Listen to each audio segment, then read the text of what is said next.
Silver's on the scene. It's Tuesday, September 3rd. Hope everyone's Tuesday has been fantastic and the start of their week great. I know mine has been busy. We're out here. We're doing things we have to do. And in the meanwhile, between places I have to go in South Georgia, I'm still looking and trying to find where is Sebastian Rogers. Gone 190 days from his home in Hendersonville, Tennessee. We all know there's a $50,000 reward for him from the FBI, and there's been another, it appears, $25,000 reward set forth to find this boy. So that's $75,000. If you didn't have motivation before, maybe you do now. Let's bring Sebastian home. Okay? With or without rewards, let's see something, let's say something, let's do something. So what have we been trying to do recently? Search locations. Where to go look to try to find Sebastian. We all are aware that his stepdad, Chris Proudfoot, worked in the Memphis area when he went missing. We all are aware that he came home from that area after he went missing, and then a day or so later, he went back to that same area, gone for 17 hours to bring his RV back to Hendersonville. So the question is simple. When he came back for those 17 hours, where did he retrieve the RV from? Was it at Yogi Bear? Was it at Southaven? Was it at Easy Days? Was it somewhere else? That's the question, folks. Because based on where it is and coming back in those 17 hours, allegedly, in my opinion, this would have been a great opportunity to do something with Sebastian. So we're attempting to find out where was the RV located around the 26th, 27th, 28th of February. So what was done today? I did not hear back from Yogi. As you saw in my last video, I sent him an email. I've left him voicemails. So I'm going to have to make a phone call there and see what the possible next route could be. Easy Days, no record of Christopher Proudfoot there. Still doesn't mean he couldn't be there physically, as we said, but no registration of him on that lot during that time. I was given a tip about Southaven, right here, Southaven RV Park. Now this sits about 5 miles above Easy Days, and it sits about 7 miles away from Yogi Bear, and about that's north of these two. Very close. As a matter of fact, the back of the property, excuse me, is the state line of Tennessee and Memphis, Tennessee and Mississippi, excuse me. So I contacted them today to find out, A, do they know about this boy missing, and B, was CP here? Spoke to a very nice lady, won't mention names. She was fantastic. A, she had no clue Sebastian was missing. She was not aware of it at all. B, he was not here. So she looked over her records to let me know that there was no one by that name there. They do take IDs. They do actually need to see you present your ID and sign in. So I know a few people have said in the comments that Chris allegedly likes to use cartoon character names, Donald Duck, Mickey Mouse, and others. Maybe that's something he did over at Easy Days or wherever else he may have stayed. I know he allegedly likes to do that at restaurants. But here at the Southaven, they actually check IDs, and there's no record. So the good news in this, we cleared out Southaven. So that's one RV park we don't have to worry about. No reason to go look and bring 1 or 20 people out to search that area when he wasn't there. Now, that's the good news. Let me give you the great news. Okay? let me give you the great news. The great news is this, okay? By checking and looking to see where this RV was, and by calling Southaven RV Park, a magical thing, as I call it, happened. So I've gone over Sebastian missing, given the details, checking the name, why he could be connected to her area in Southaven, and going over him missing.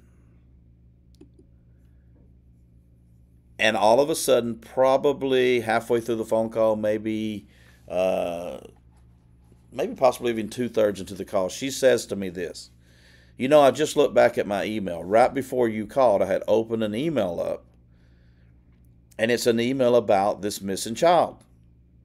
I said, really? She said, yes.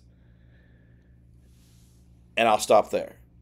This is where chills come and the magic happens. What do we talk about all the time? We talk about this. Keep the awareness alive. That is the only way we're going to find anyone missing. As if somebody doesn't know someone's missing and they stand beside them in a public place, or they see them in a restaurant, or cross their paths anywhere, they're not going to know if they're missing unless they are aware of it.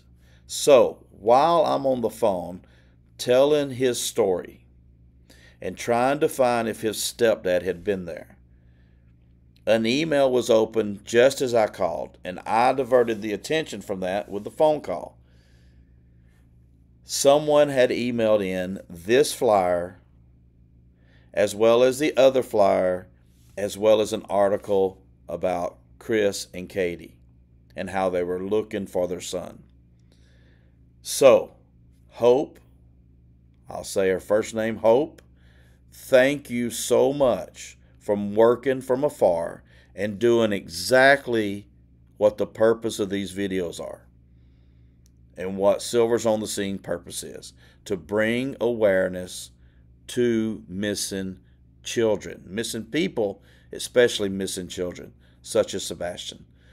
So I'm going, wow, do you mind sharing that email with me? And she read it to me. She told me what Hope had sent. And I was just blown away. I was like, wow, that's okay. You see what I'm talking about now? She goes, yes, I do. And I hate that I didn't know this. And I said, well, how are you going to know unless someone makes you aware, right?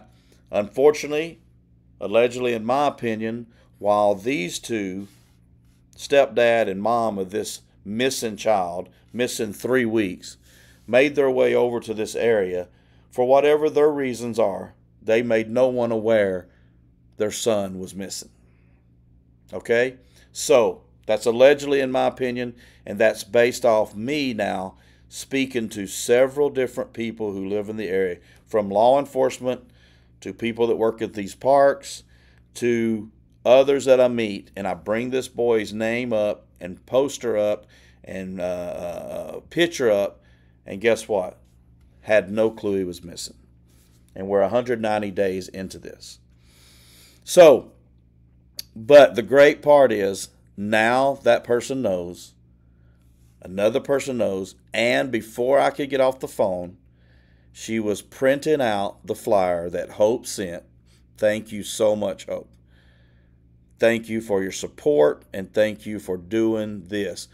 Hope does this for no recognition. I would have never known that this happened had I not placed the call and been on the call at the same time. This email was there in front of the lady. So Hope and I have talked through emails as well, but thank you, Hope. Keep this up. This isn't the only park or the only place she has sent this flyer. She's keeping the awareness alive, and it's just magical. Magical. So, recap. Oh, let me back up. So I was saying she was printing off, before I got off the phone, took down my full name, took down my number, in case she needed to contact me for anything, but she was printing this flyer off right here, and she was going to place it on their bulletin board inside the office. So where's the extra magic there? An RV park is much like a hotel, a place where people are traveling and they stop for the night, be that one night, a full month, whatever their plans and travel plans are. When they leave that park, much like leaving a hotel, where do they go next?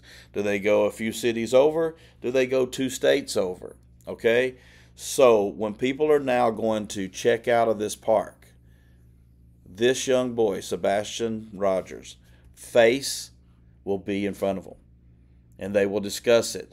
And they will say, hey, I was in here yesterday. I didn't see that. Tell me about this case. So now we are keeping that awareness alive to bring him home. Thank you, Hope. That flyer, your flyer, is up, and it's making people aware. That's the biggest update for this. We cleared the park, okay? We cleared the park. He's not or was not here as we look for Sebastian, and now his flyer is up live at the Southaven RV Park. So, keep the awareness alive, right? That's what you do. You spread it, you keep it alive. That'll help us find them, and then when we find them and we bring them home, we'll get justice. So again, thank you, Hope. Thank you to everyone who's out there who's sending comments, emails. It's great. As a community, as a one group together, we can find these missing people and we can bring them home, and then we'll get justice. So for tomorrow, we're looking at contacting some other RV places to eliminate them, and when we find where this RV was on the night Sebastian went missing and on the 2 or 3 days after when he retrieved it, then we're zoning in on another search location. Keep the awareness alive, find them, get justice. Thank you for your support. Thank you for your tips, your comments. Together, we will find Sebastian. Have a great evening. Silver's on the scene. Stay tuned. More to come. Thank you.